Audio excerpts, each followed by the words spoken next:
Nous recevons aujourd'hui dans le studio Philippe Bonner. Philippe Bonner, bonjour. Bonjour aux auditeurs aussi. Donc Philippe Bonner, ma première question, elle est toute simple. Philippe Bonner, qui es-tu? Alors, Philippe Bonner, je suis un artiste, musicien, auteur, compositeur et arrangeur aussi. Et je produis mes albums et je suis aussi... récemment, photographe et je fais mes vidéos. Alors je suis né à Cayenne, Oui. en Guyane, et bon j'ai vécu la plupart du temps en Guyane. Je suis venu ici sur Toulouse, j'ai fait mon service militaire à Metz et je suis retourné en Guyane. J'ai vécu à Toulouse, je suis retourné en Guyane et je suis revenu sur Toulouse parce que bon c'est une ville qui me plaît beaucoup.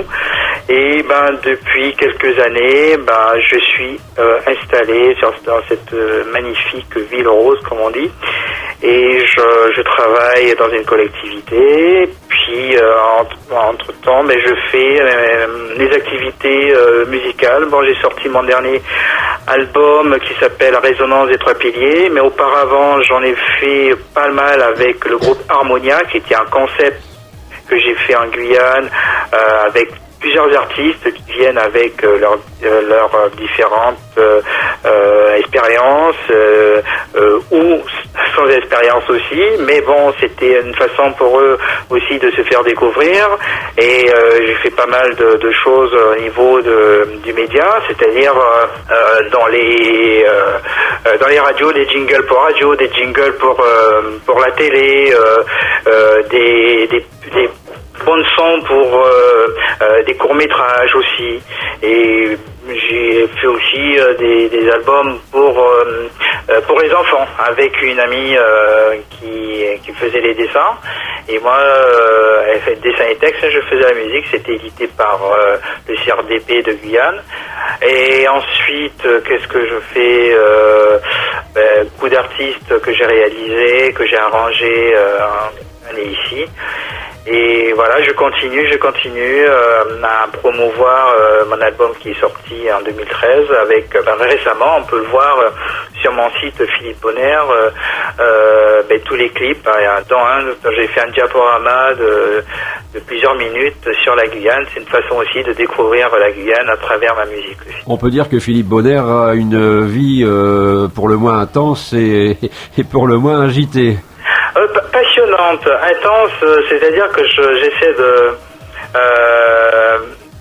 de gérer le temps, voilà, parce que c'est ce qui me manque le plus, c'est le temps, et de mettre à profit ce temps que j'ai à ma créativité et au partage surtout, parce que ce que je fais, c'est pour pas seulement pour moi, je prends un plaisir certain, bien sûr, mais aussi le plaisir est aussi de partager avec d'autres personnes, de communiquer, puisque tout est dans la transmission des choses. J'aimerais, Philippe, que nous fassions une petite pause musicale pour écouter une de tes créations qui s'appelle Dans mon rêve, et ça nous permettra, après l'avoir écouté, de philosopher un peu et de parler du pourquoi de ce titre, si tu le veux bien. D'accord, avec plaisir. Dans mon rêve, Philippe Bonner.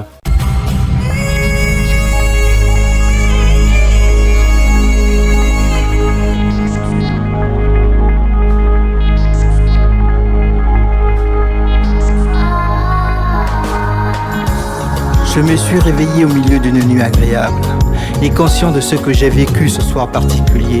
J'ai écrit sur une feuille des choses incroyables que je pensais impossibles pour ne pas les oublier. Je vivais dans un monde où le mot respect, équité, loyauté avait une vision de lumière. On ne me regardait pas en tant que sujet, mais une personne à part entière. On me parlait sans préjugés, avec aisance.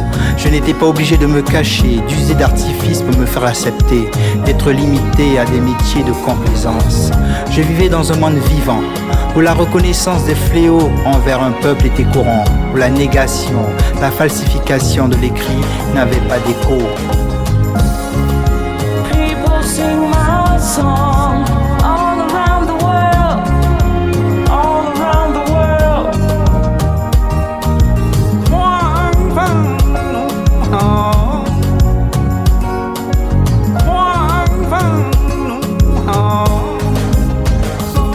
Dans mon rêve, je n'avais pas besoin de me justifier. À chaque fois que je prenais la parole, d'être toujours suspecté, humilié, sacrifié, parce que je n'étais pas sous contrôle. À ceux qui étaient dans le désespoir, j'ai rêvé qu'on leur disait la vérité, qu'il y avait un devoir de mémoire, qu'on rendait acquis de droit avec sincérité, les découvertes, les brevets occultés. J'ai fait le rêve où le savoir était cosmique et n'était pas la propriété de puissance ou de secte. J'ai rêvé que les messages se faisaient en musique, qu'il n'y aurait plus d'opprimés, de victimes qu'on affecte, qui tendent la main, implorant une pitance qui leur est due, même s'il y a abondance. People sing my song all around the world, all around the world. Bayiboye, uladawu, uladawa. Bayiboye, uladawu, bayiboye.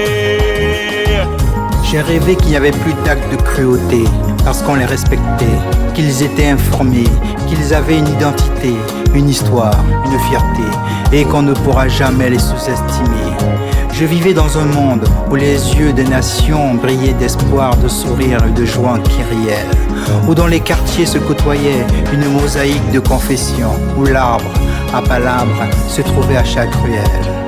Dans mon rêve, j'étais dans une certaine plénitude, en paix, où la colère faisait place à la sérénité. Je voyais des gens s'occuper d'autres gens. C'était une habitude. On faisait preuve de solidarité, d'échange, d'humanité. People sing my song all around the world, all around the world.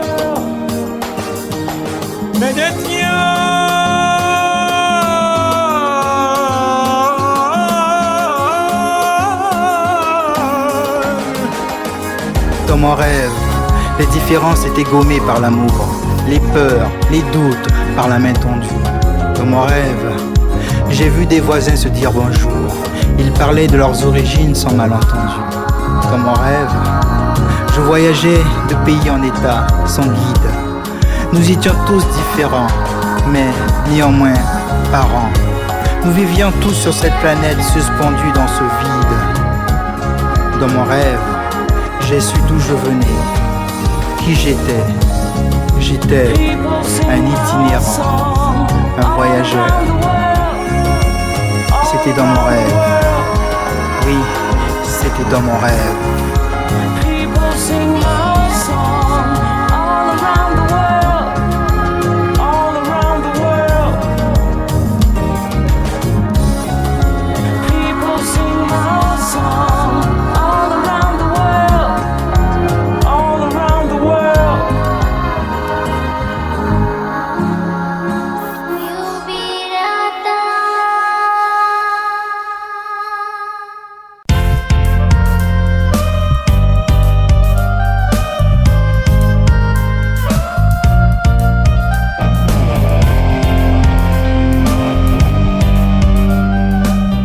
Voilà, donc nous venons d'écouter Dans mon rêve, un titre de Philippe Bonnet. Pourquoi avoir écrit et chanté ce morceau, Philippe ?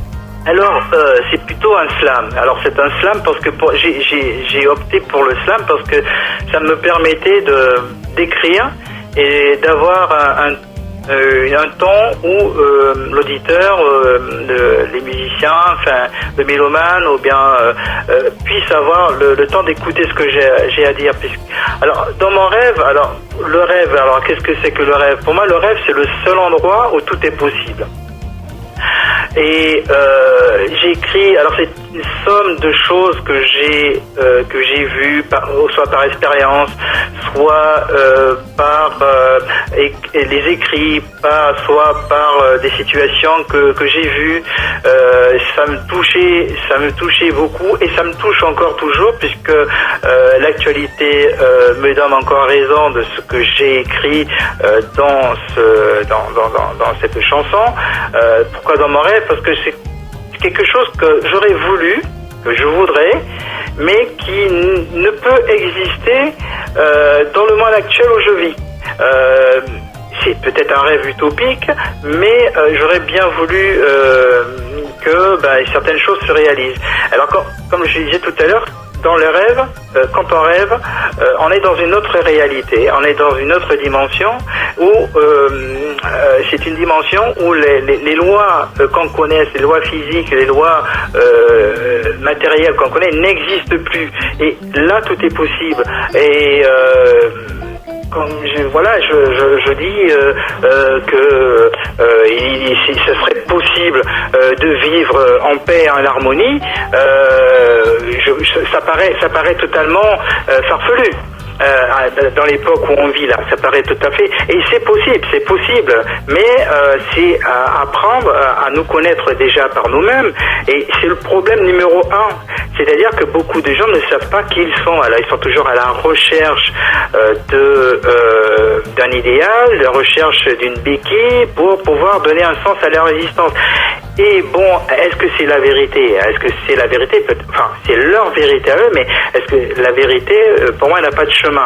Et tout à l'heure, donc, j'en parlais, nous avons longuement discuté. Nous sommes, toi et moi, tombés d'accord sur beaucoup de choses. Nous avons beaucoup de façons identiques de voir un peu la vie. Et nous en avions parlé également, d'ailleurs, à l'époque, et si notre vie, en définitive, n'était qu'un rêve orchestré par on ne sait qui en vérité. Oui, alors j'ai fait ce rapprochement parce que ce qui nous arrive en ce moment n'est que le fruit de la pensée humaine, puisque tout ce que nous faisons n'est que mu par cette pensée. Mais qui dirige cette pensée? Parce qu'on en revient encore à savoir qui dirige qui tire les ficelles de la marionnette, qui c'est qui fait que on agit de telle ou telle façon, qui c'est qui nous mène dans telle ou telle direction, on prend notre décision par rapport aux expériences qu'on vit, ou bien aussi par rapport aux informations qu'on transmet de génération en génération qui deviennent réalité parce que on nous a dit que c'est celle-là. Mais après, bon, il se peut aussi un événement puisse changer cette donne. Mais quand on essaie de comprendre tout ça, on essaie de voir une autre perspective par rapport aux enseignements qu'on nous a donnés, et c'est très très très difficile parce qu'il y a une multitude d'informations, mais il faut bien se mettre dans l'idée qu'il faut s'accrocher à une pour donner un sens à la vie. Et des fois on se pose des questions, mais dit mais il y a quelque chose qui ne va pas, et des fois on se dit il y a quelque chose qui ne va pas, mais on s'arc-boute sur cette idée parce que ça nous rassure, ça rassure beaucoup de gens de ne pas aller voir ailleurs, de dire se remettre en question, parce que l'élévation même de la conscience, c'est toujours se remettre en question, que rien n'est acquis, par dire qu'une vérité n'est la vérité, une vérité qui était valable aujourd'hui n'est plus valable demain. Évidemment. Voilà, c'est ça, c'est se remettre en question. Et quand on se remet en question, c'est-à-dire qu'on est éveillé. C'est-à-dire qu'on peut se comprendre soi-même et on peut comprendre l'autre. Et en ce moment, personne ne se comprend. C'est ce qui provoque un peu tout le tumulte, tout le désordre au niveau mondial, et c'est ce qui fait que plus rien ne fonctionne. On entend souvent cette réaction dans la bouche des gens en disant ça ne va plus rien ne va. Plus rien ne va parce qu'on a aussi mis en avant cette valeur argent peut-être qui n'est pas le vrai sens de la vie et qui n'est pas la vraie valeur de la vie. Oui, alors l'argent n'est pas le problème. L'argent n'est qu'un objet. C'est la pensée qu'on met sur l'argent. Parce qu'avant, il n'y avait pas des billets, il y avait des coquillages, il y avait le troc. C'est la pensée. C'est ce qu'on y met dans cet objet qui fait que ça donne une importance. Alors maintenant, on vit dans un système où l'argent a une telle importance puisque c'est une monnaie d'échange, mais elle a pris le pas sur beaucoup de choses, c'est-à-dire qu'elle a annihilé le sens humain, le sens de soi-même, c'est-à-dire qu'on vit par procuration par rapport à un objet, c'est-à-dire l'argent me permet d'avoir ci, me permet d'avoir ça, mais une quête d'un bonheur, le bonheur c'est pour eux, pour certaines personnes c'est le bonheur, mais c'est qu'une illusion, parce que s'il n'y a plus d'argent, la personne n'est plus heureuse. Exactement, et la valeur argent occulte même le sens des réalités. Et oui, mais comme je te dis, c'est une illusion. C'est comme un magicien qui te fait croire à un tour de magie. Tu as l'air d'être content. Oui, tu es content, tu es satisfait, mais c'était du vent. Oui, bien sûr. Et donc, ce qui voudrait dire que la vie n'est qu'une illusion et que la vie n'est que du vent.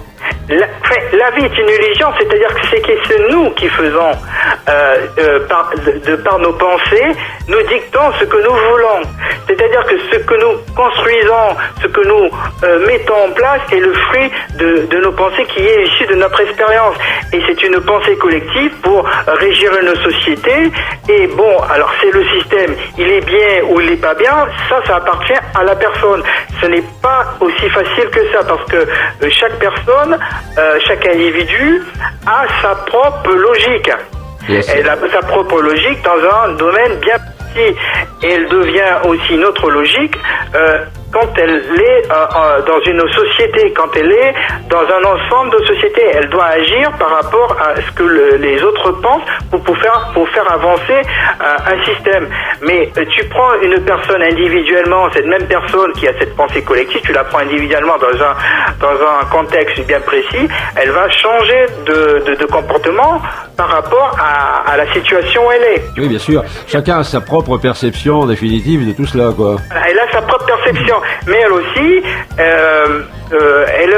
elle peut se autosatisfaire d'une situation par peur.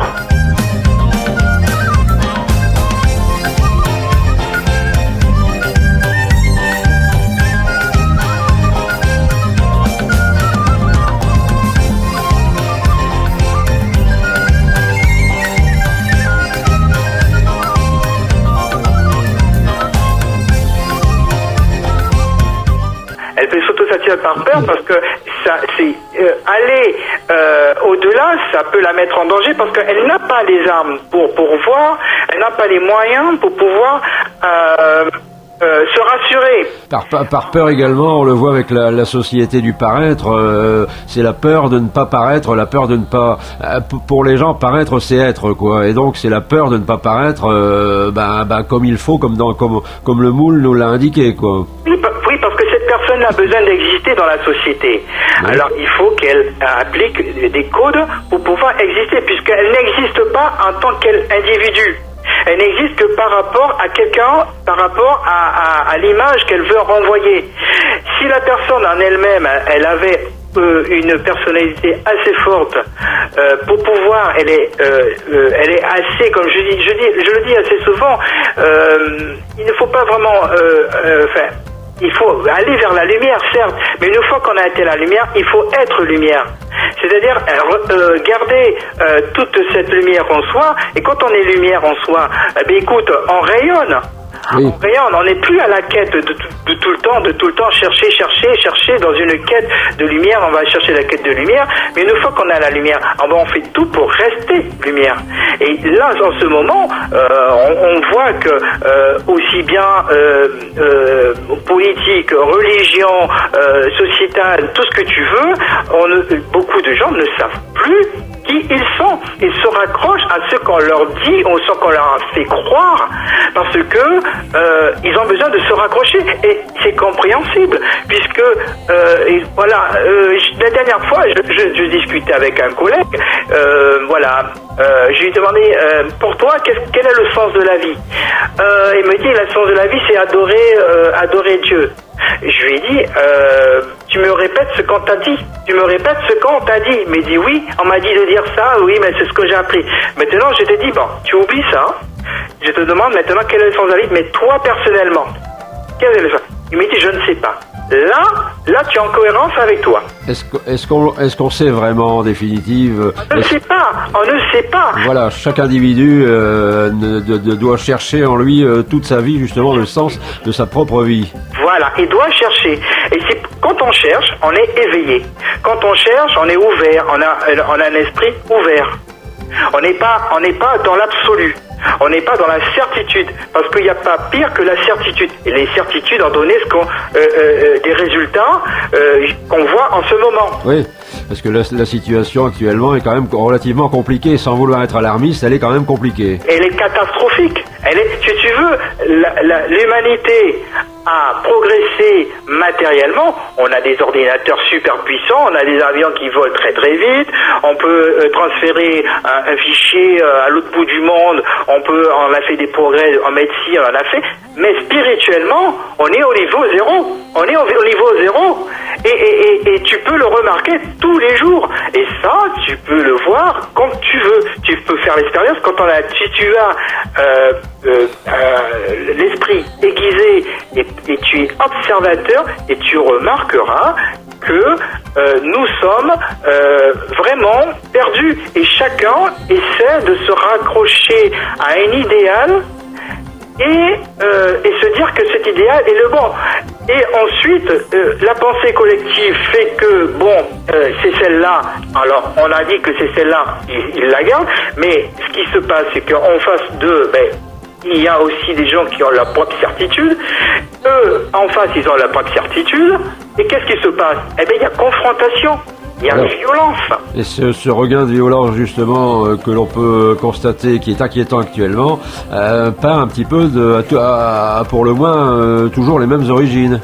Oui, mais l'origine revient toujours, c'est la méconnaissance de qui on est. Pourquoi on est là? Oui, parce que quand on y réfléchit, on est là que de passage. On n'est pas là pour s'enrichir, c'est la finalité de beaucoup de gens. On n'est pas là pour imposer ses idées. On est là pour que chacun puisse vivre tranquillement, en paix, et puis exercer ce passage sur Terre de manière la plus agréable possible. Oui, ça c'est dans l'idéal. Voilà. Pour ce qu'on est, c'est dans l'idéal. Mais la nature même, elle régule. On est censé être supérieur. Et c'est là que le problème. L'être humain se dit supérieur à tout parce qu'il contrôle la technologie, il contrôle ceci, il a la parole, il a la faculté de penser. Et c'est là l'erreur, parce qu'il s'est dit, voilà, comme je suis au-dessus de tout, il se sépare de ce qui est, c'est-à-dire l'environnement, il se sépare de l'univers. L'univers, c'est-à-dire ce qui est, et tout ce qui l'entoure. Et quand un homme est séparé, l'être humain est séparé de ce qui est, il se sépare de sa propre vie. Il se sépare de ce qui doit, c'est de son essence même. Parce que s'il comprenait qu'il venait, par exemple, qu'il partage les mêmes atomes qu'une plante, qu'il partage les mêmes atomes, les mêmes molécules qu'un poisson, les mêmes molécules qu'un chat, les mêmes molécules que l'eau, qu'il a tout ça en lui. Et quand il détruit une forêt, il se détruit lui-même. Évidemment, exactement. Parce qu'il se dit, l'arbre et moi, ce sont deux entités différentes. Je suis au-dessus de l'arbre. Mais il n'a pas compris que l'arbre et lui, ils sont identiques. L'arbre a besoin de lui et lui a besoin de l'arbre. Si j'ai bien compris ton propos, nous sommes tous des pièces de ce puzzle qui s'appelle nature. Nous sommes nature, nous faisons partie de l'univers.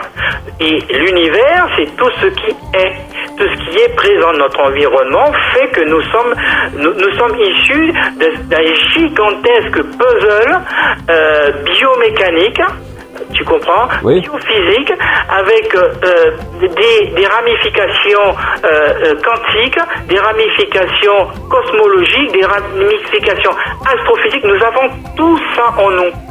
Et le nier nous mènera à notre perte. Oui, ça c'est plus que certain d'ailleurs. C'est plus que certain. Nous mène à notre perte parce que quand on voit les aberrations écologiques, les aberrations de propos haineux envers un prochain parce qu'il se croit supérieur, mais supérieur à quoi? À qui? Parce que il s'est mis dans la tête que je suis supérieur à toi parce que j'ai acquis une certaine forme de richesse qui me permet d'être plus riche que toi. Mais en finalité, cette personne elle est encore plus pauvre intellectuellement. De toute façon, Philippe, moi je pense que toutes les sociétés, puisque nous ne sommes pas, nous voudrions être voilà, la société qui a tout créé. Les sociétés, il y en a eu d'autres avant nous, il y en aura sans doute encore d'autres après nous sur cette terre, et toutes les sociétés se sont un jour autodétruites. Les grandes civilisations se sont détruites. Mais ce qu'il y a, c'est qu'on ne retient pas la leçon, on recommence les mêmes erreurs qu'avant. Pourquoi les erreurs sont-elles recommencées? Tout simplement parce que l'homme voit ça à sa petite échelle de vie, à la courte échelle de sa vie, alors qu'en réalité, c'est beaucoup plus important que ça, et c'est sur des millions d'années, quoi. L'humain a peur. Il a peur parce qu'il se croit. On vit dans un monde. Le problème, c'est que le monde occidental, en France, on vit dans un monde qui est purement matériel. Voilà. C'est un monde qui est Descartes, ergo sum. Bon, je pense tant que je suis, on a mis ça dans la tête, c'est-à-dire que penser que nous sommes qu'un véhicule, le corps n'est qu'un véhicule et que notre esprit, lui, il est immatériel, il est éternel, c'est-à-dire qu'il ne répond à aucune loi matérielle. Quand quelqu'un la peur fait peur, la mort, je veux dire, la mort fait peur. Et partant de là, les gens s'accrochent au matériel. Ils s'accrochent il y en a qui veulent absolument vivre 120 ans, 130 ans. Mais ce n'est pas possible parce que, à un moment donné, la loi de la physique montre que la dégénérescence des cellules, elle est inéluctable. Quand on est pour mourir. On ne naît pas pour vivre, le compte à rebours. Mais c'est que le corps qui va partir. Mais l'esprit en lui-même, ce sont des informations. L'esprit, c'est-à-dire que c'est la somme d'informations qu'on récolte dans une vie. Tout ce que tu vois autour de toi, tu l'amasses dans ton cerveau, et ce cerveau le stocke, mais il le stocke. Ok, mais il est ailleurs aussi. C'est-à-dire que le cerveau ne fait que avec tous les synapses, connecter l'information que tu as récoltée toute une vie. C'est-à-dire que en ce moment, depuis ce matin, tu as vécu des milliards d'informations, mais tu n'as pas eu le temps de tout comprendre, de tout mémoriser, parce que ça va tellement vite. N'oublie pas que la vitesse de la lumière, c'est 300 000, à peu près 99 792 kilomètres, tu vois, à la seconde. À la seconde, oui. Oh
que ça va tellement vite. N'oublie pas que la vitesse de la lumière, c'est 300 000, à peu près 99 792 kilomètres, tu vois, à la seconde. À la seconde, oui. Tu comprends? Oui, oui. Tu n'as pas le temps de voir certaines choses. C'est-à-dire que ton cerveau ne peut pas emmagasiner. C'est-à-dire qu'il y a un endroit, c'est comme un gros cloud, où il stocke. Tu as des gens qui ont la capacité de mémoriser ou de faire des choses très rapidement, mais nous avons tellement d'informations à gérer en une journée qu'on n'en a pas le temps. On n'a même pas le temps de lire, on n'a même pas le temps de dire bonjour, on n'a même pas le temps de voir même un oiseau qui passe, on n'a même pas le temps de voir sa couleur, puisque on est tellement affairé à courir pour amasser, parce que on nous a dit qu'il faut aller là, parce qu'on est dans un système qu'on a créé nous-mêmes. Oui. Et c'est très difficile. Voilà. Que l'esprit ne meurt jamais, effectivement, là nous sommes d'accord. L'esprit ne meurt jamais. Parce que qu'est-ce que... Voilà. Alors on dit, mais oui, mais j'ai peur de mourir, mais pour peur de quoi? Mourir, on ne meurt jamais. Rien ne se crée. Oui, rien ne se perd, tout se transforme. Voilà, rien ne se crée, rien ne se perd, tout se transforme, effectivement. Et c'est vrai, quand on y réfléchit 3 secondes, c'est tout à fait vrai. Voilà, tout se transforme. C'est-à-dire que la moindre des choses, la moindre petite particule d'atome, les moindres petites molécules, elle ne disparaît pas. Ça se transforme en autre chose. L'esprit, c'est une masse d'informations qui, une fois qu'elle est partie d'un corps, elle va ailleurs. Ouais. Et ça s'est vérifié, et ça se vérifie tous les jours. Mais comme ça, ce n'est pas dans la pensée collective de parler de ça. Et c'est pour ça que ça fait peur aux gens. C'est pour ça que les gens sont arc-boutés à leur bien matériel. Parce que c'est tout à fait normal. On apprend aux enfants depuis à l'école maternelle. On les apprend on les apprend pas à être heureux. On va leur dire, mais si tu vas faire ci dans ta vie, tu seras heureux. Si tu seras médecin, il faut que tu fasses ci, sinon tu vas être malheureux. On les conditionne déjà, les parents conditionnent les enfants à ce genre de vie et ça donne ce que ça donne. C'est-à-dire que les enfants qui sont à l'école, ce sont des futurs consommateurs d'un système. L'école forme les consommateurs de demain. Bien sûr, mais ils sont là pour alimenter un système qui a été créé. Parce que c'est celui qu'on a en ce moment. Oui. Voilà, c'est celui qu'on a. Alors qu'un autre système pourrait exister, mais nous ne sommes pas prêts. Et les gens ont peur.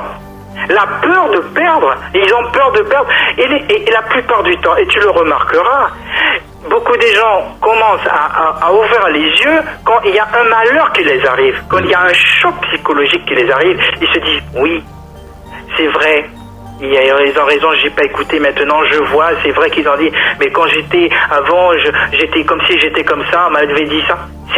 Il faut qu'il arrive un malheur pour qu'ils comprennent le sens vrai de la vie. Oui, c'est sûr que beaucoup de gens témoignent qu'après un accident grave ou quelque chose comme ça, ou un malaise cardiaque, quelque chose qui leur a fait frôler la mort, beaucoup de gens comprennent, ou une maladie, quelque chose de vraiment très grave, beaucoup de gens comprennent que effectivement la vie a un autre sens que celui dont ils avaient à l'esprit jusqu'alors, quoi. Mais oui, parce que c'est tout à fait normal, c'est parce qu'ils ont reçu une éducation. Tu sais, la notion, je dis pas bien ou mal, parce que la notion du bien ou mal n'appartient qu'à celui qui la vit. Oui, bien sûr. Voilà. Mais c'est à chaque personne de faire sa propre expérience de vie. Mais il faudrait qu'ils aient un esprit beaucoup plus ouvert. Mais pour avoir l'esprit beaucoup plus ouvert, il faut le vouloir. Ça ne se commande pas. Ça ne se dicte pas. Oui, bien sûr. Justement, le fait d'être confronté à cette mort, disons, un peu prématurée, permet à beaucoup de gens de réfléchir. Oui, mais pourquoi réfléchir avant? Enfin, après? Parce qu'avant, ça ne sert à rien pour eux. Avant, ça ne servait à rien. Avant, c'est comme si, tu sais, le cerveau humain, c'est un gros disque dur avec plein de ramifications d'électricité. On programme. Tu sais que le cerveau humain peut être programmé comme un ordinateur. J'imagine que l'ordinateur, de toute façon, s'il a été inventé, c'est simplement avec un exemple du cerveau humain, parce que quand on y réfléchit un peu, quand on travaille souvent à l'ordinateur, on s'aperçoit qu'il y a beaucoup de choses qui nous font penser au cerveau, justement. Voilà, c'est-à-dire que l'ordinateur est là pour suppléer le travail de l'homme, parce qu'il ne peut pas le faire beaucoup plus vite, mais il prend un ordinateur. Mais c'est exactement le même processus.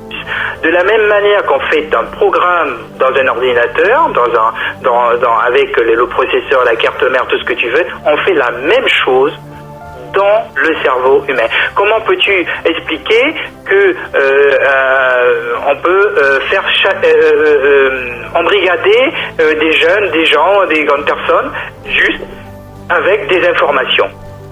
Tout est information. L'information, une fois qu'elle a trouvé la bonne fréquence, on peut la mettre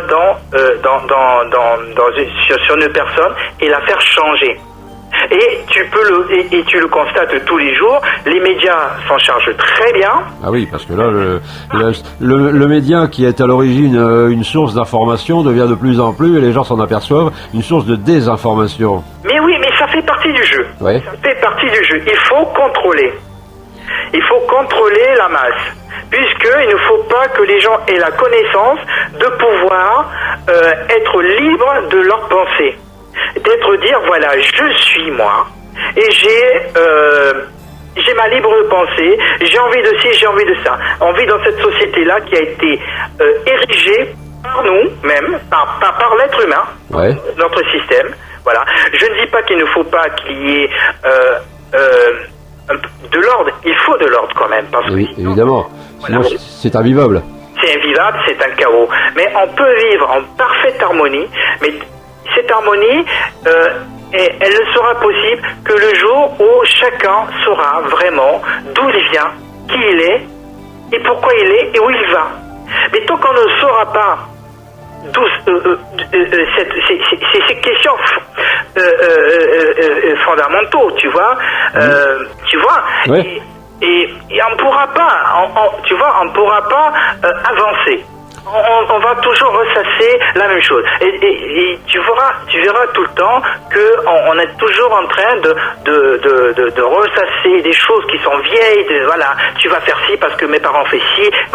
Alors que ce système-là, il est obsolète. C'est quand même un peu paradoxal aussi de constater que nous sommes dans un système où l'information va très vite, où le message peut être, comme tu le disais justement tout à l'heure, dans quelques secondes à l'autre bout de la Terre, et de voir qu'on est de moins en moins bien informé.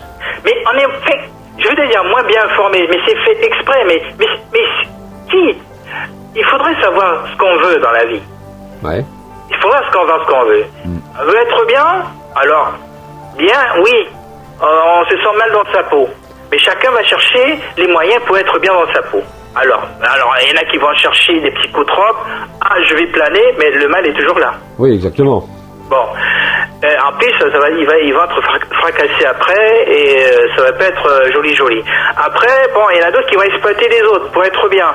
Bon, il y en a d'autres qui vont dire, voilà, je vais m'acheter la belle voiture, je suis heureux parce que j'ai la belle voiture. Et quand la belle voiture est cassée, ils sont malheureux.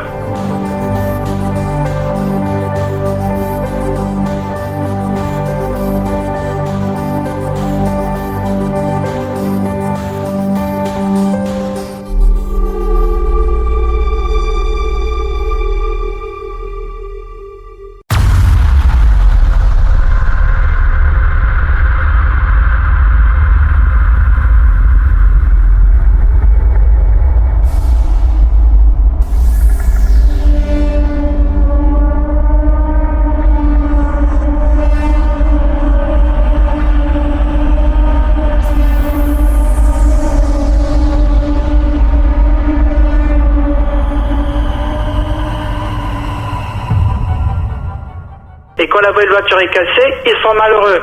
Ouais.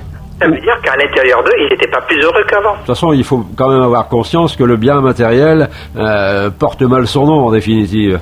Oui, mais c'est-à-dire que le matériel lui-même n'est pas le problème. Le matériel, quel que soit, la belle voiture, la belle télé, c'est pas le problème. Ça, c'est que du matériel. Mais c'est l'idée qu'on en fait. Exactement. Parce que tu peux avoir la plus grosse belle maison, mais si tu jettes tout ton amour dessus, et puis le jour qu'elle disparaît, et que tu te sens effondré, tu as envie de te tuer, ça veut dire quelque part, tu n'étais pas heureux, tu vivais à travers quelque chose. Il y a aussi une idée qui voudrait que ce qui est le plus profitable à l'être humain et ce qui a le plus de valeur, en réalité ne coûte rien. Tu sais, c'est tout à fait légitime d'avoir quelque chose de beau. Oui. C'est tout à fait légitime. C'est tout à fait normal d'avoir, on a travaillé, on veut s'acheter quelque chose, voilà. Ça fait plaisir, voilà. Mais le bonheur doit être à l'intérieur. Oui. Le bonheur doit être intense à l'intérieur, mais à travers une expérience beaucoup plus spirituelle. C'est-à-dire qu'on est au-dessus de toute considération matérielle. Ouais. Et le matériel n'est qu'un petit bonus. Mm.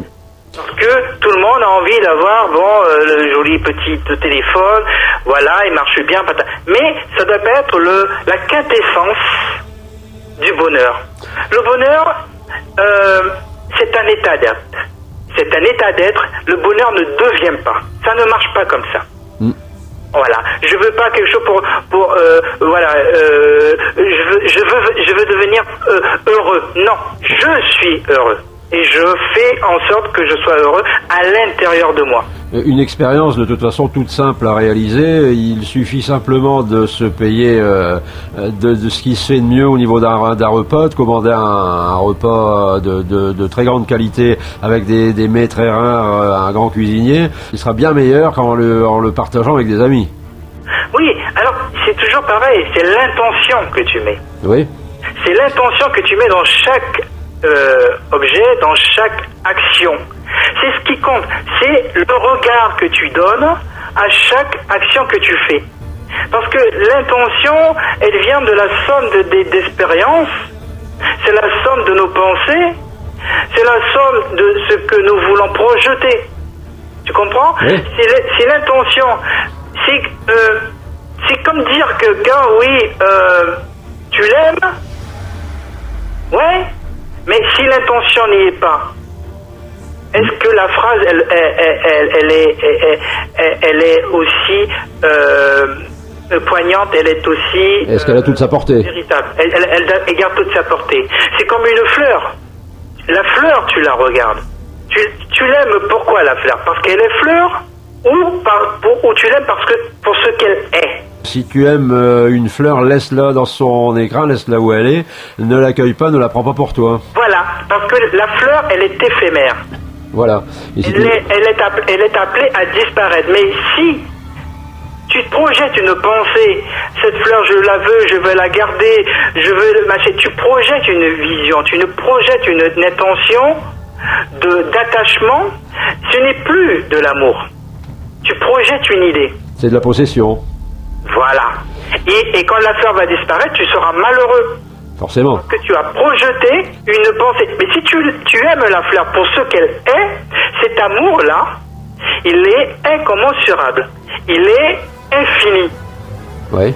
C'est Oui. deux choses différentes. Ça, c'est comme le fait de posséder des tableaux ou des œuvres d'art dans un coffre. C'est une idiotie sans nom. Oui, mais voilà, mais c'est une possession. Je possède, j'existe. L'art, c'est quoi? L'art, c'est le fait simplement de voir quelque chose qui a été fait par la pensée d'un artiste et qui doit être partagé par le plus de monde possible. Oui, ça c'est un fait. Mais n'oublie pas que tu as beaucoup de gens qui n'existent, que je l'ai dit auparavant, qui n'existent que par procuration. Oui. L'objet et la personne ne font qu'un.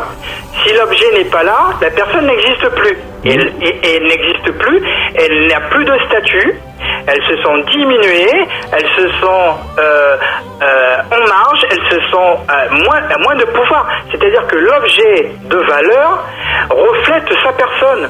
Et tu verras que beaucoup mettent tout leur dévolu sur des choses qu'ils ont acquis parce que ce qu'ils ont acquis devient eux. C'est-à-dire qu'on transfère une pensée vers ce matériel. Tu enlèves le matériel, la personne n'existe plus.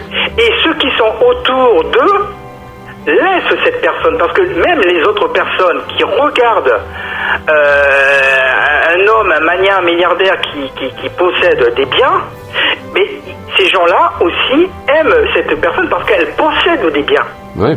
La personne n'a plus ce bien-là, les gens s'en vont. Exactement. Donc si on peut résumer tout ce qui vient d'être dit, Philippe, il vaut mieux être qu'avoir. Oui, mais c'est très difficile. Oui, c'est une belle pensée, mais c'est très difficile à mettre en place. Il faut remonter à l'essentiel, bien avant, c'est-à-dire à la recherche de savoir que nous sommes un tout, nous sommes liés, et tout est lié et tout se lie. Nous ne sommes pas séparés. Du moment que l'être humain se sépare du tout, et qui se sépare de son environnement, de sa nature même, de ce qu'il est, qui se sépare des gens, qui se sépare des animaux, des oiseaux, des fleurs, des arbres, de l'eau, de la terre, du moment qu'il est séparé, il ne pourra pas atteindre ce niveau de conscience, ce niveau de spiritualité où il pourrait être heureux dans un environnement dont il fait partie. Quand on dit, Philippe, que se payer, acheter des choses très chères et tout ça, c'est très difficile parce qu'il faut travailler beaucoup, parce qu'il faut de l'argent, parce qu'il faut... en définitive, c'est encore beaucoup plus difficile d'être que de se payer les choses les plus chères du monde. Oui, mais le payer... Tu sais, dans le système où on vit, c'est un système qui est basé sur la consommation. Oui. Il faut acheter pour être bien, pour être dans la société. Tu travailles, tu vas te lever le matin, et tu vas te dire, voilà, tu vas te faire tant d'argent à la fin du mois. Et s'il y a ça à payer. Mais tu vis dans une société où on a instauré un système où mon voisin, il s'est acheté ici, mon voisin s'est acheté. Et toi, comme tu ne veux pas être en marge de la société, eh bien, tu fais comme eux. Oui. Puisque tu n'arrives pas à exister par toi-même. Alors tu vas faire comme eux, tu es dans l'imitation. Tu as vu une information et tu vas recréer cette information pour pouvoir exister toi-même aussi. Puisque tu n'as pas assez d'expérience spirituelle pour t'élever au-dessus de ça. Et en définitive, c'est nous qui alimentons ce système que nous combattons. Voilà ce que je te disais au début de notre conversation. Exactement. Tout ce que nous faisons en ce moment, nous l'avons créé par notre pensée. La pensée créative a créé ce système-là. C'est l'homme. C'est pas mon chien, c'est pas le chat, c'est pas le canari qui l'a créé. C'est la pensée de l'homme.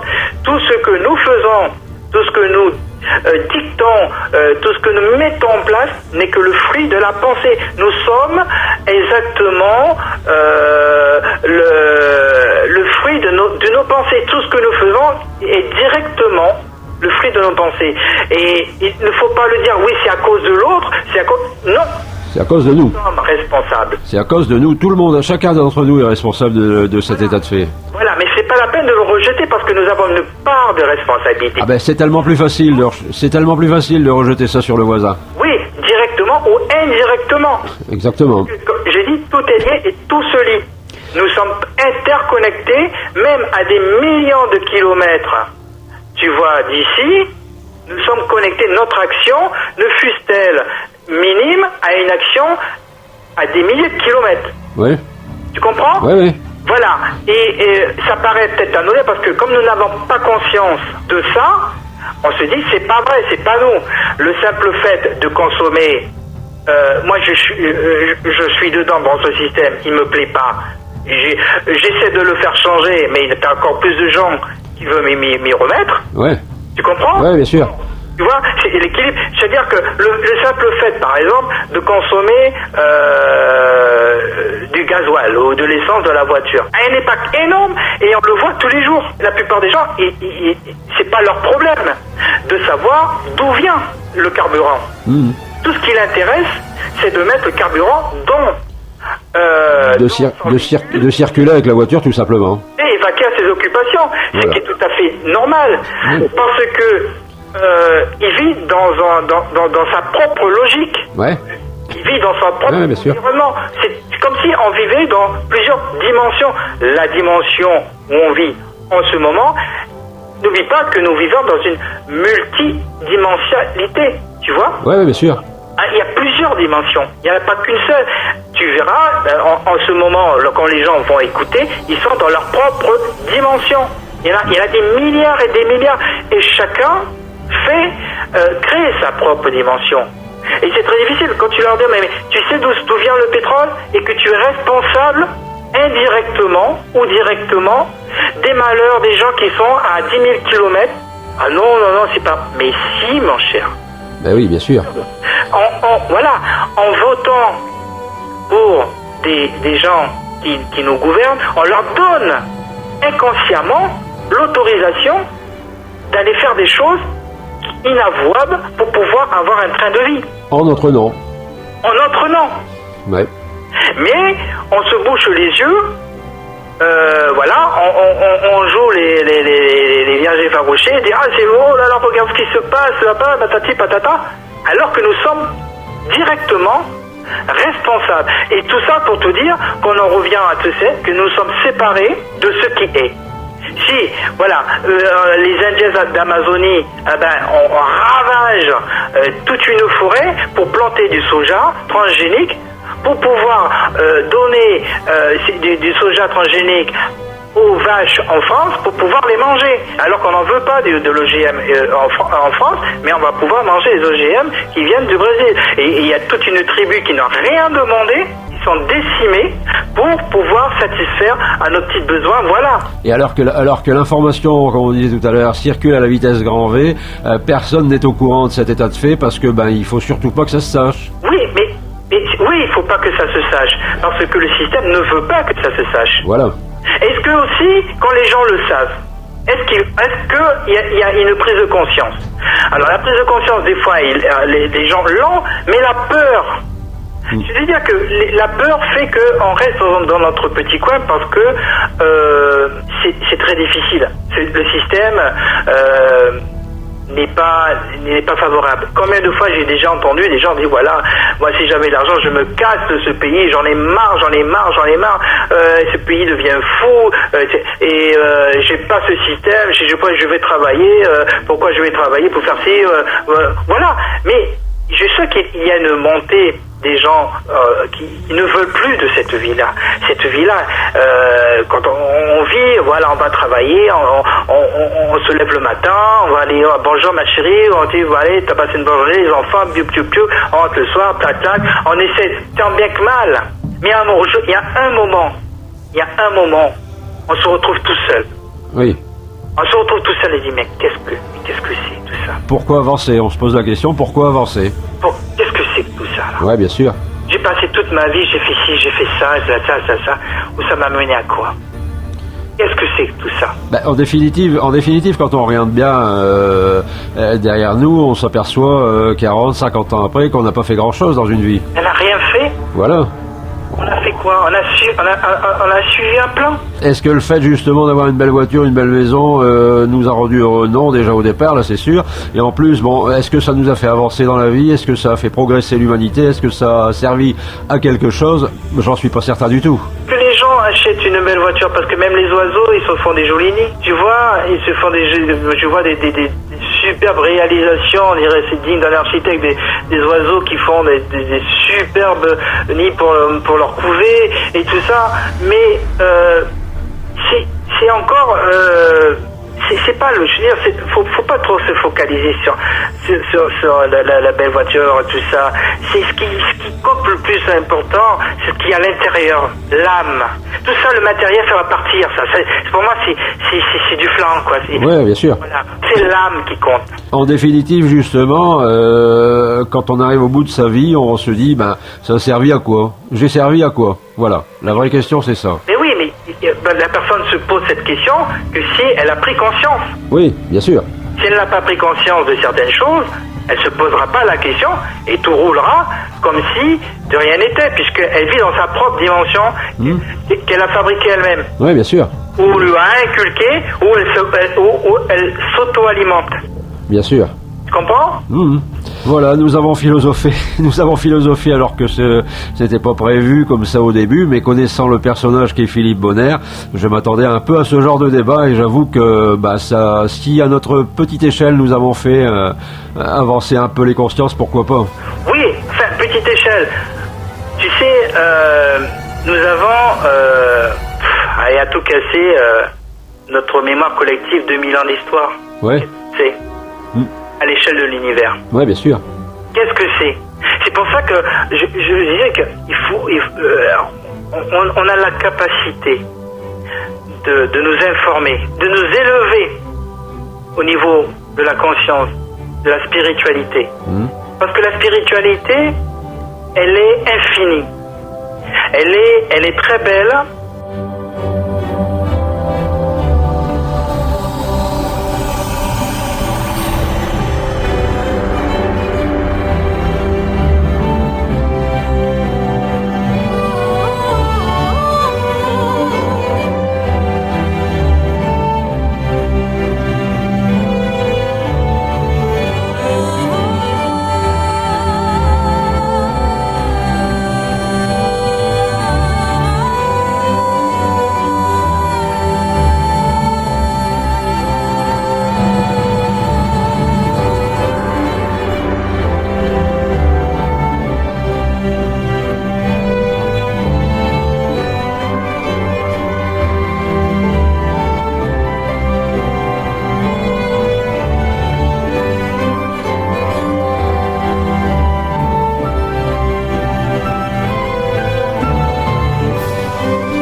Spiritualité, elle est infinie. Elle est très belle. Elle nous amène à un niveau de partage, à un niveau d'harmonie, à un niveau de bien-être qui n'obéit à aucune loi matérielle. Tu comprends ce que je veux dire? Oui, bien sûr, oui. C'est trop retrouver. Mais quand je dis nous, c'est le monde entier. Tu as certains peuples qui ont cette maturité, ouais, et qui arrivent à vivre parce qu'ils ont compris. Mais le monde occidental, le monde cartésien, le monde qui a peur, où on nous a dit depuis tout petit qu'après la mort il y a plus rien, c'est fini, calé, terminé. Non, c'est parce que même l'Église a falsifié des écrits dans la Bible pour mettre les gens dans une condition de peur, parce que quand tu contrôles les gens par la peur, mais tu les tiens. Ah, tu fais ce que tu veux, ça c'est certain. Tu fais ce que tu veux. Ça c'est certain. Si tu dis aux gens, mais n'ayez pas peur, votre vie, elle n'est pas finie. Vous n'êtes que matériellement, votre corps n'est qu'une voiture. C'est comme, tu sais, l'esprit, c'est comme une voiture. Tu sais, tu as une voiture, ouais, un véhicule. Ouais. Elle est dehors. Ouais. Elle ne démarre pas. Elle est statique. Ouais. Elle ne bouge pas. Imagine-toi, c'est toi l'esprit. Tu rentres dans ta voiture et tu vas où tu veux. Ouais. Tu vois, c'est ça l'esprit. C'est toi l'esprit.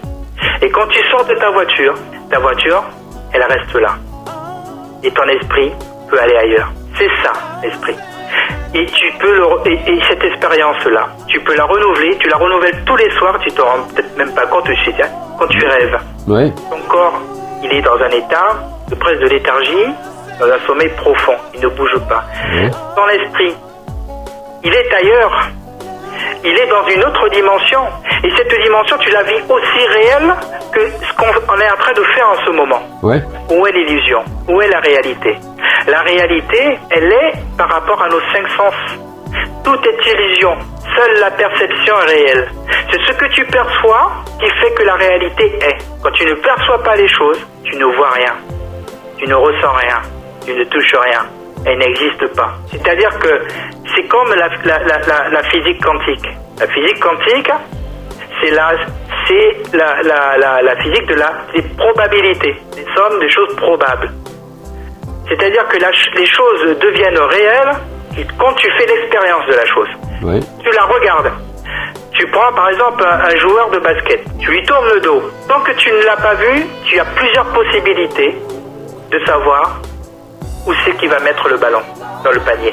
Et c'est quand tu te retournes que la réalité est. Est-ce que tu m'as saisi? Oui, oui. Tant que tu ne l'as pas vu, tu as le dos tourné, Ouais. plusieurs probabilités.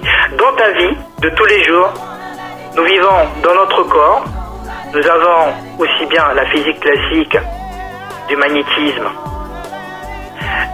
la physique classique des atomes, des noyaux, des électrons, des protons, tout ce que tu veux. Mais aussi, la mécanique quantique est absolument nécessaire pour pouvoir faire marcher tout ça. C'est-à-dire que tout ce que nous faisons, tout ce que nous sommes, est relié à cette mécanique qui est indispensable à notre vie. Indispensable. Le simple fait qu'il y ait des probabilités de choses, mais il y en a des milliards et des milliards et des milliards de probabilités. Quand tu pourras faire l'expérience, tout à l'heure si tu veux, tu vas prendre une rue, tu as soit la gauche, soit la droite. Et bien quand tu vas prendre la gauche, tu vas créer une réalité, une somme de probabilités. Quand tu vas prendre la rue de droite, tu vas créer une somme de probabilités. Et ainsi de suite. Mais ça va tellement vite et ça change grâce à la physique classique, la vitesse de la lumière, c'est-à-dire que les choses bougent. C'est l'impermanence des choses. Oui. L'impermanence des choses fait partie de la mécanique quantique. Rien n'est figé dans la vie. Oui. Et quand on sait tout ça, eh bien on comprend mieux les choses. On se comprend mieux soi-même, et on comprend mieux le voisin, on comprend mieux la nature, et on la respecte. Pour terminer cette interview, est-ce que nous pouvons parler des projets de Philippe? Alors les projets, bien sûr. Alors en ce moment, voilà, je fais mes clips, voilà, dans un que j'ai sorti, il y a quelques jours. Et, sur YouTube, Philippe Bonner, vous tapez Philippe Bonner et vous allez trouver des liens, soit sur Google+, sur Facebook, MySpace. Enfin, voilà, et il y a pas mal de choses. Et alors, je suis en train aussi de préparer. Là, je rassemble les images pour faire un clip sur un titre de mon album qui s'appelle La Voix de l'impermanence, de tout ce qu'on a parlé de tout à l'heure. Oui. Ah. Oui. Voilà. Et on peut parler un petit peu de tes collaborations musicales, peut-être? Oui, alors mes collaborations musicales pour cet album, je me suis entouré de musiciens, des copains. Par exemple pour Caribbean Celtic, c'est Stéphane Derey qui a la flûte, Nicolas Bénèche à la guitare, et puis la voix de l'impermanence c'est Alexandre Gibra et puis sinon je suis autodidacte, je fais la plupart des compositions, je les joue moi-même, je joue piano et synthé et percussion et je suis interprète. Je compose moi-même tous les morceaux, j'écris tous les morceaux. Et ensuite, un gros projet que je suis en train de préparer, j'y travaille tous les jours, c'est une exposition photo. Parce qu'à travers les pays où je vais, je prends des photos, je me suis pris de passion à faire des photos, voilà, j'aime bien, ça me permet de voir les choses avec un œil beaucoup plus aiguisé, parce que bon, quand on voyage, bon, comme ça, mais j'ai remarqué quand j'ai un appareil photo, je suis un peu plus curieux et j'ai envie de transmettre. Alors je vais faire une exposition photo sur la perception et l'impermanence des choses. C'est-à-dire que je veux amener les gens à travers mes photos à se positionner et à réfléchir à ce qu'ils voient, à ce qu'ils sont eux-mêmes à travers mes photos, à se même remettre en question sur les acquis, parce que combien est acquis dans la vie, savoir c'est pas savoir est-ce qu'ils ont pris une bonne ou une mauvaise direction, mais c'est déjà se poser la question. Déjà pas mal. Merci Philippe d'avoir été notre invité aujourd'hui. Merci merci à toi, et j'espère que les gens seront sensibles et puis qui pourront écouter mes chansons, voir mes clips et puis essayer de faire un peu avancer le schlimdick, quoi, un petit peu. Des liens peut-être à leur donner ou des adresses pour pouvoir aller visionner et écouter tout cela? Je suis sur Facebook, il y a qu'à taper Philippe Bonnaire, voilà, Ouais. Philippe Bonnaire, BO2NAIRE Philippe, et je suis sur les réseaux sociaux Google+, MySpace, Ouais. je suis sur LinkedIn aussi, j'ai une chaîne YouTube aussi, voilà, on peut regarder les clips que j'ai réalisés. Et puis on peut m'écrire directement par mail à ph.bonnaire, voilà, @orange.fr, voilà. C'est avec ça qu'on peut conclure cette émission, je pense. Voilà. Donc sur un moteur de recherche, il suffit de taper simplement Philippe Bonnaire. Voilà. Merci Philippe d'avoir été parmi nous aujourd'hui et puis j'espère qu'on aura la joie de te retrouver sur cette même antenne un jour prochain pour nous parler de ton actualité encore une fois. D'accord, écoute, je te parlerai des futurs projets parce que l'année prochaine je vais travailler sur mon second album. Voilà. D'accord Philippe, merci. Merci, à bientôt.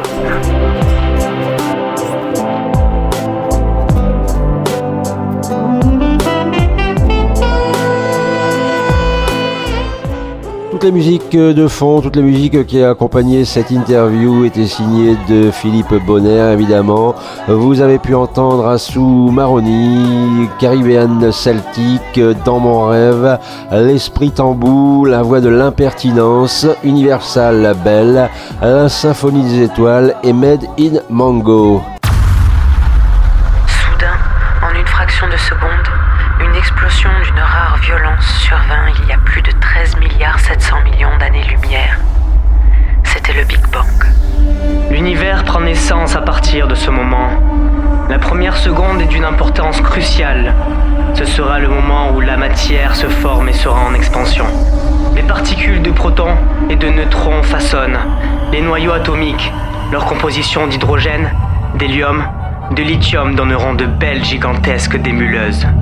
Des galaxies, des étoiles, des systèmes solaires, des planètes, des lunes, des astéroïdes formeront l'univers, le cosmos. Les étoiles naissent de la contraction d'un nuage de gaz et de poussière. Tout commence quand un de ces nuages appelés nébuleuses se met à s'effondrer sous son propre poids. En son centre, la pression et la température ne cessent de grimper sous l'effet de la fusion des atomes d'hydrogène jusqu'à devenir colossales. C'est dans cette poche de matière très chaude et très dense que vont s'allumer de nouvelles étoiles. Notre belle étoile sera notre soleil. Les galaxies sont formées de centaines de milliards d'étoiles, de planètes, de lunes. Elles naissent dans la violence et meurent dans une violence extrême. La Terre est située dans la galaxie de la Voie lactée. Elle est composée de milliards et de milliards d'étoiles. Le Soleil donne à la Terre une énergie considérable. Toutes les galaxies sont différentes de par leur forme, soit faites de spirales tourbillonnantes ou de boules. Mais elles ont un point commun.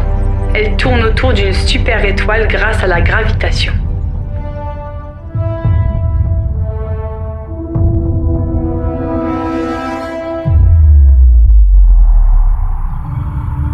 La matière noire assure la cohésion des galaxies.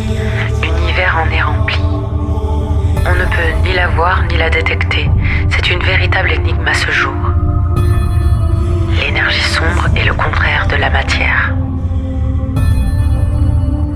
Tout ce qui nous entoure, tout ce que nous touchons, nous voyons, nous sentons est fait de matière. L'univers est matière pure et nous sommes issus de l'univers.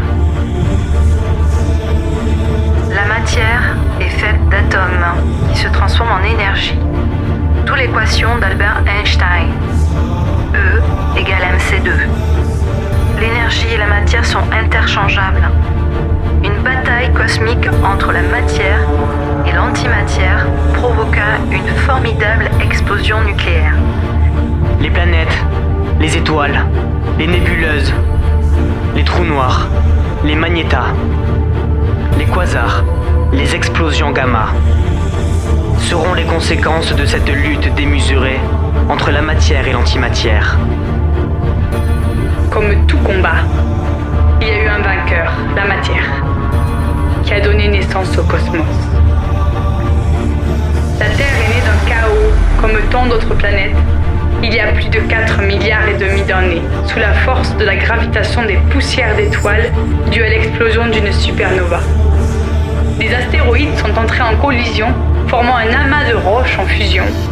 Les planètes s'assemblent au gré de la gravitation autour du Soleil et du facteur temps. Mais la Terre ne serait pas ce qu'elle est si d'autres planètes n'existaient pas.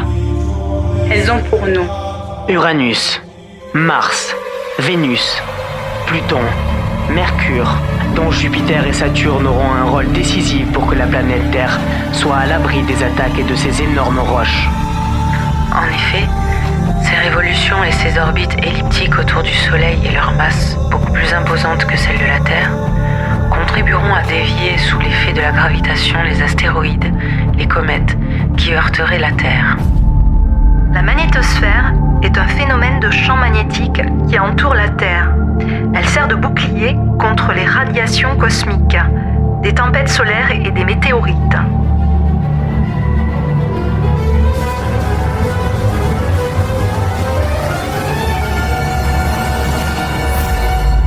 une synchronisation parfaite, une position idéale autour du Soleil, ni trop chaude, ni trop froide, et cette eau indispensable serait apportée par des impacts de protoplanètes. Voilà les conditions parfaites pour qu'apparaisse la vie. Ce processus durera des millions d'années, le temps nécessaire pour que l'excès de CO2, de méthane, soit expulsé. L'oxygène sera l'élément clé pour l'apparition d'une nouvelle ère.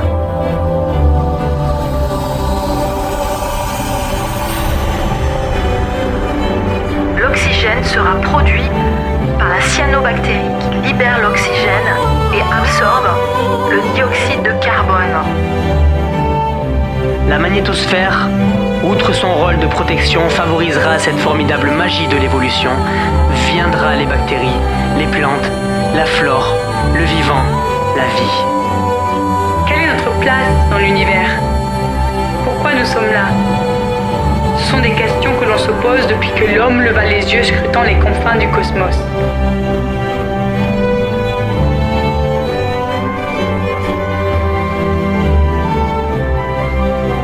Pour chercher à le savoir, nous devons remonter le temps, tel un archéologue, étudier notre passé comme les lumières qui illuminent le ciel. Savoir comment fonctionne notre univers nous ouvrira les portes sur la compréhension de notre existence et de nos croyances.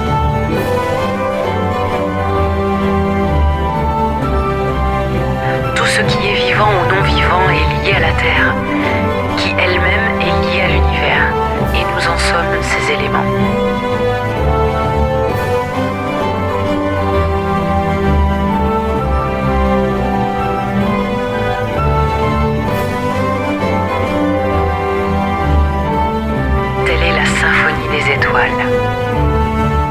La Symphonie des étoiles, tirée de l'album de Philippe Bonner, La résonance des trois piliers.